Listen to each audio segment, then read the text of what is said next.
Well, you can't say that WWE doesn't have their finger on the pulse when it comes to the year 2020, because in their very last pay-per-view of this 12-month period, they went, do you know how we should finish it? We should just kill a dude. We should set him on fire. Imagine when I was predicting TLC, I had told you, and it ends with the burning effigy of a dude, but actually, it's not an effigy, it's a real human being, and he's just gonna burn to a crisp. But we are gonna talk about it, don't worry, we're gonna have a jolly good time. My name is Simon. Welcome to WhatCulture Wrestling, and welcome to our review show, also known as Ups and Downs. We take this, the finger of power. If it likes something, it goes up. If it doesn't like something, it gives it a down. Let's get into it. Get myself all loose and limber. TLC 2020, Ups and Downs.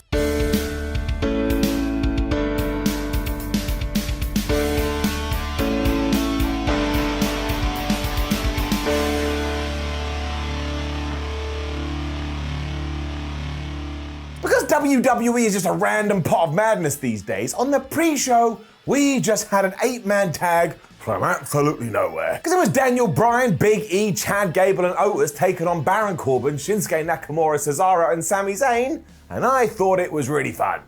Why this wasn't announced beforehand, I don't know, but then again, the Firefly Funhouse Inferno deathmatch wasn't either, and this was building to a story that's just so happened going to go down on Xmas Day, because towards the end of the match, all the heels went, bye-bye, Sami Zayn, we think you're a giant asshole, they left. It allowed Big E to hit the big ending, so we got a visual pinfall over the Intercontinental Championships, and now they will have that match on that SmackDown with the belt on the line.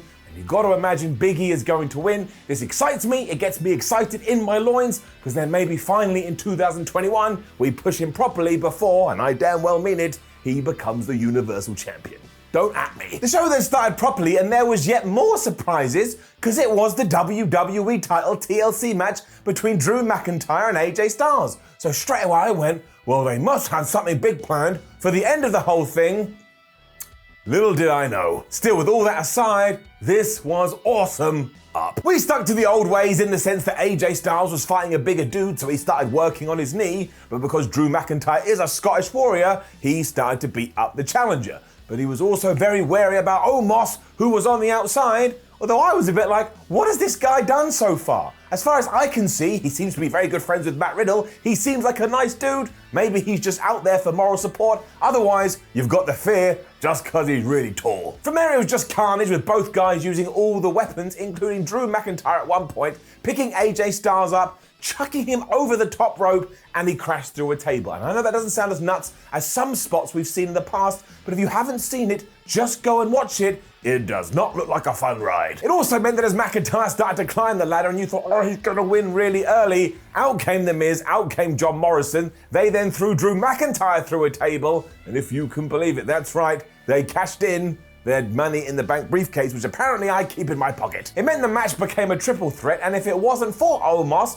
The Miz actually would have become the WWE champion, because he then started to climb up the ladder, but finally this guy was in there. He grabbed him and for some reason held him like he was a baby. Like if he had started going, rock-a-bye baby, I'm like, well, this isn't what I was expecting, but the visual makes sense. But he too chucked The Miz over the top rope, through a table, everyone was dead. This sent Morrison absolutely crazy, and he just smacked Omos with a chair. And I love it when this happens, because Omos is really big. He just sold it like he was impervious to pain, like steel doesn't affect him. Just turned around like, man, would you leave me alone? So now, what I want to happen, given that WWE may be heading in a more edgy direction, is I want someone to shoot Omos live on TV. It just goes twing and it falls on the floor, and he's like, man, now I gotta go get my suit cleaned. Given that The Miz had screwed up though, you kind of realized he was never going to win the championship, and that is pretty much what happened here. AJ had his hands on it, but then he was tossed off the ladder to the outside, because that's what we had to do. The Miz got Claymore kicked right in the face, which allowed Drew to go up rung by damn rung, grab his WWE title and thankfully reclaim it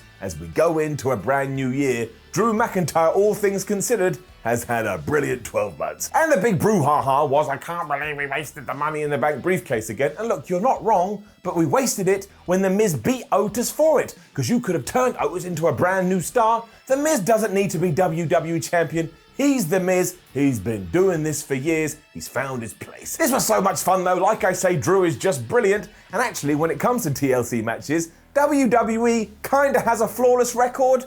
They're always enjoyable. Paul Heyman interview was next, and you know the deal. Him and the Reigns clan want to kill Kevin Owens. Once again, little did I know that murder was actually going to be on the menu, but it wasn't for KO. The momentum then continued too, because we were having Sasha Banks versus Carmella for the SmackDown Women's Championship. Although I haven't particularly enjoyed the build, the match itself was flipping good.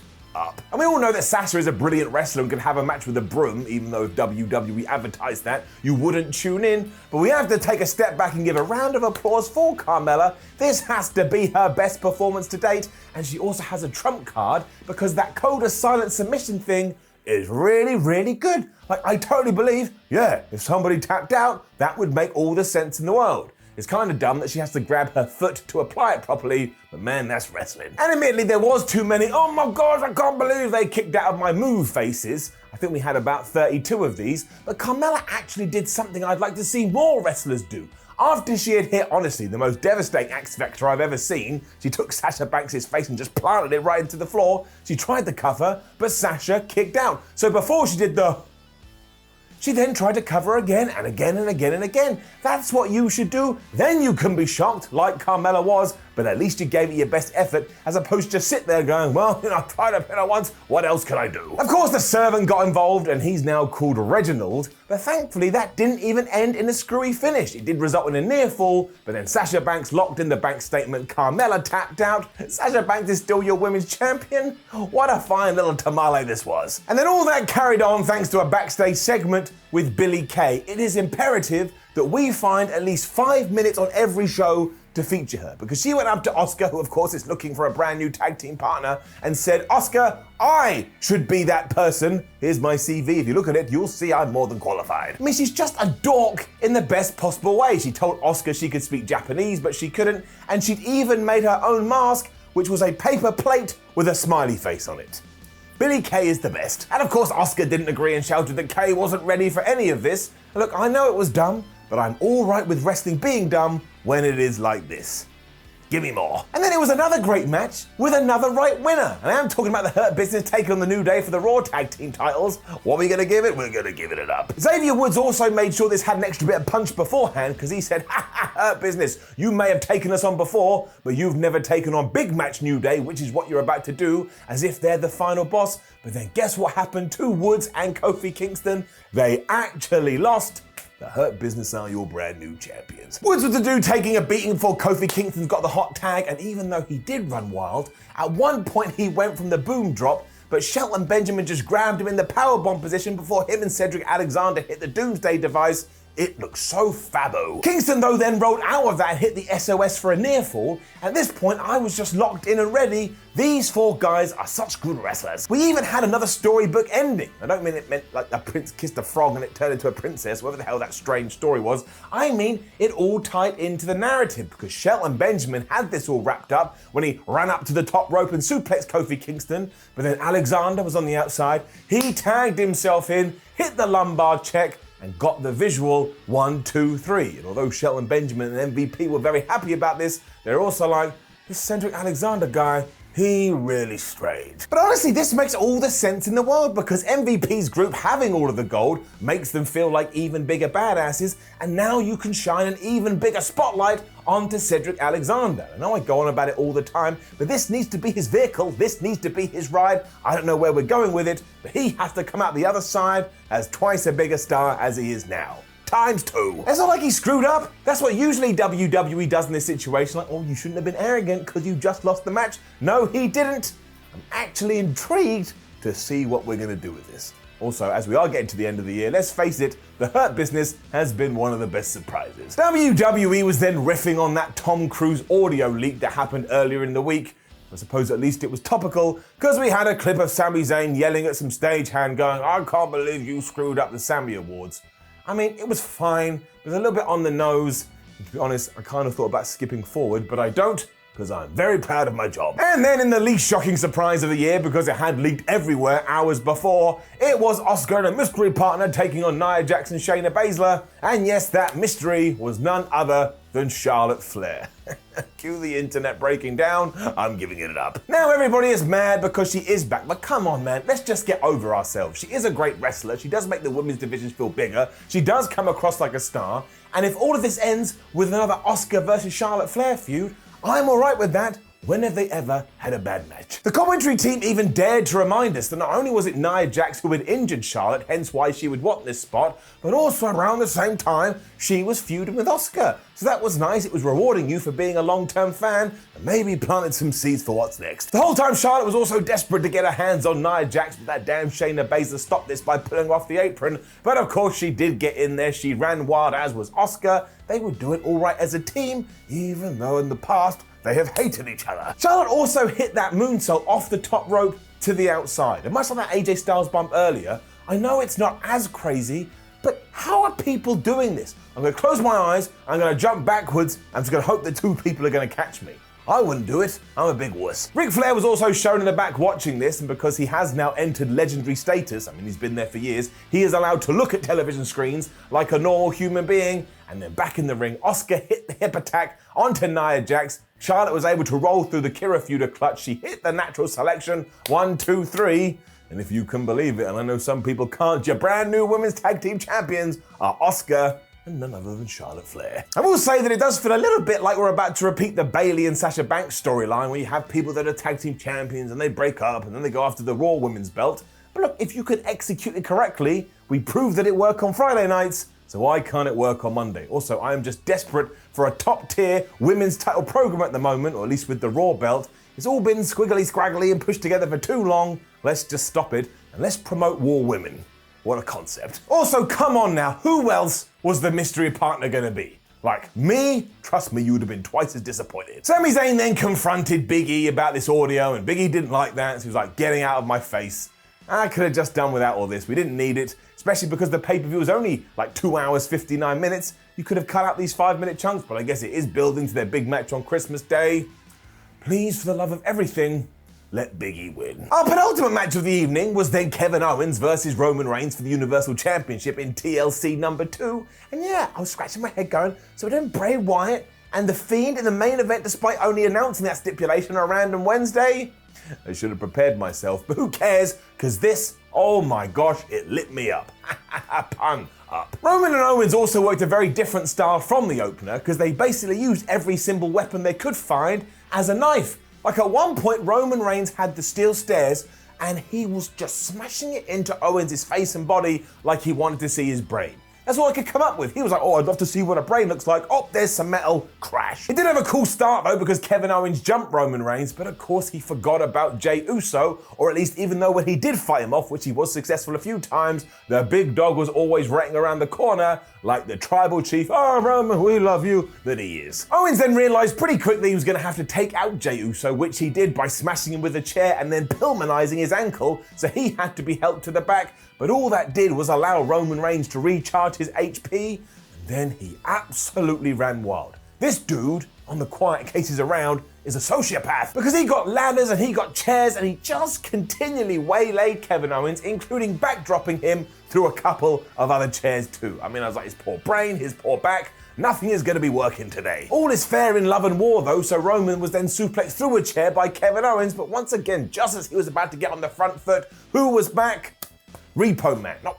Jey Uso. Once again though, Jey is just not having a good time of it because although he was able to stop Kevin Owens climbing the ladder, within seconds he had been powerbombed through the announce table. And I had a mini breakdown here because I was like, if Roman Reigns loses his championship, Jey Uso is gonna have to move to Gibraltar because he ain't gonna be able to hide. Roman then used all of his power to try and end Kevin Owens' life, which Paul Heyman had already talked about, and this kind of was just an extension of SmackDown. Like KO had been beaten so bad that when Roman did try and get the belt, he pulled himself out of all this wreckage and just grabbed Roman's foot like he had nothing left. It pissed off Reigns, so he speared Kevin Owens through a table, but then when they brawled to the outside and Kevin Owens was against the barricade, Roman went for another one, Kevin got out the way, and Roman went careering through the flipping sides. So this whole match was absolutely nuts, but it did such a good job of not only making you want Kevin Owens to win, but just painting him as the biggest babyface and the biggest hero ever. Once all this was done, he was then climbing up there, and I was like, get it, Kevin, come on, get it. And I sounded really weird. And of course, we know that when Roman Reigns is in trouble, he only does one thing. He takes his hand and he punches you right in the balls. That's what happened to Kevin Owens' testicles.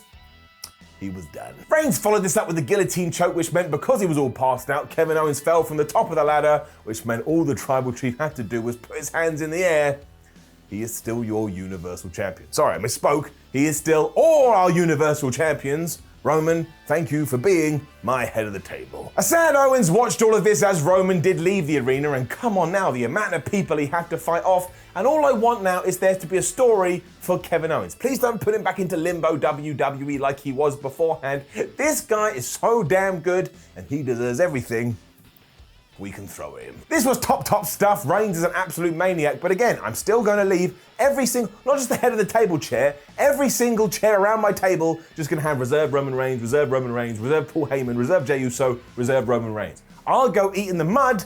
I don't want to die. Which ties into our main event. But before we do get there, we have to talk about one of the funniest things that has happened on WWE TV in ages. Because during the Roman Reigns-Kevin Owens match, Roman powerbombed Kevin Owens onto a ladder, and Michael Cole shouted out, "Spinebuster," through a table. Then when we had the replay, Michael Cole said it again. I don't care if this was a botch. I had tears in my eyes. Michael Cole, you the flipping man. And then, right, okay. I don't even know where to start. Let me just catch you up to speed, right? In the middle of the week, WWE said on social media, oh, by the way, Randy Orton versus Bray Wyatt, it's going to be a Firefly Funhouse Inferno match. I was like, okay, that's cool. It's got a nice visual. Why you didn't big this up on Raw, I don't know. But not in a million years did I expect this. As ever, the winner was whoever could set their opponent on fire, and due to this, both Randy Orton and The Fiend were wearing more clothes because this is smart. We also kept things safer here because the flames were like around the barricades where the LED boards are and not around ringside. And I know that's not as dangerous, but you do know that flames can actually kill people. This way makes much more sense. It started with The Fiend no-selling all of Randy Orton's moves as ever, but then halfway through, he went under the ring and he found an axe. And that's not a verbal typo. He found an axe and he went to get Randy Orton. So the only thing I can fathom is that Bray Wyatt's plan was, well, before I set him on fire, I'm gonna cut off some of his limbs. I mean, what the hell? Somehow that didn't work, so Bray instead threw Randy into a rocking chair and then poured gasoline in a line and set fire to it. And as if you were watching Reservoir Dogs, the flame shot that way. And if Orton hadn't gotten out of the chair at the last minute, yes, he would have been set alight. And again, I know that's the point of the match, but we really went into another dimension here. In the fracas, the hand on the axe had caught on fire too, and that was a pretty cool visual. And it led to Bray Wyatt using the mandible claw on Randy Orton and pushing him towards the flames. But then Mr. RKO turned that around. He pushed Bray Wyatt into them, and this dude was on fire. I ain't talking like Kane Inferno match on fire, like, oh, his arm. He was ablaze from head to foot, and he even ran in the ring. And Randy Orton gave him the RKO. As he was on fire, people, as he was on fire. If you've been asking for more edgy content, pow, pow, pow, they just gave it to you. Eventually, thank goodness, the Fiend was no longer burning to death, and Orton looked at this like, man, maybe I went a little bit too far. But then the voices in his head must have said, actually, Randy, you didn't go far enough, because he then doused Bray Wyatt in gasoline, took a match, and set him on fire. And again, not like a little bit of a flame. I'm talking about, I don't know, some kind of bonfire you had, but your bonfire wasn't a bunch of wood. It was a human being. I mean, a serial killer human being, but a human being all the same. And yes, that meant the last shot of the pay-per-view was this, and not in a, I'm sure he'll be in a okay way, in a, that man is 100% dead. And I can only assume that when Randy Orton went back through the curtain, the police were there and they're like, yeah, do we have to arrest you? We just saw what you did. Now, of course, thanks to no fans, this was obviously a dummy. I'm not an idiot. I do realize there would have been a switch somewhere, and I do appreciate WWE taking advantage of this, but it all depends on what we do now. If you just have the Fiend no-sell this, there's a Firefly Funhouse later, and he's like, oh, I was a little bit hot, but now I'm fine, that's gonna suck. But if it's gonna change his character somewhat, I actually think that's pretty smart. Also, don't give me this nonsense about, oh, WWE are so desperate nowadays. In 1990 at the Royal Rumble, Kane set fire to The Undertaker while he was in a coffin. We've been doing this nonsense for years. It also means I'm gonna bring down my kill 'em counter, the board that I invented for when wrestlers send death threats to other wrestlers. We put it up to 13, which kind of makes sense, but now I'm going to retire it because how the hell am I ever gonna top this? Thanks a lot, Randy Orton. It also means that I am giving this an up. I know some people liked it and some people didn't like it, but when you have taken this kind of risk and ended your pay-per-view with a man on fire, well, I ain't giving that a down. I'm just not. It was too crazy. Also on the down low, I love this kind of ship. It is so dumb, and you could only do it in professional wrestling. Which of course means, yes, for the first time in 2020, and WWE left it really late, pay-per-view got a clean sweep. But don't go nuts in the comments. I can't believe this hasn't happened before. It's happened with AEW, and it's happened with NXT. This is just the main roster doing their thing. I thought TLC was really fun. It wasn't perfect. No downs doesn't mean it's perfect, but there was nothing here that I thought was down-worthy, and overall, let's get it up. Now, don't forget to leave a comment below and let us know what you thought about TLC, and that's going to be a fun ride. Head over to WhatCulture.com. Keep up to date with the news. Follow WhatCulture on Twitter, WhatCulture WWE, to do the same thing, and watch more videos here on WhatCulture Wrestling. My name is Simon from WhatCulture. Thank you for joining me as always, and I'll see you tomorrow when we up those downs for what has to be a very intriguing episode of Monday Night Raw.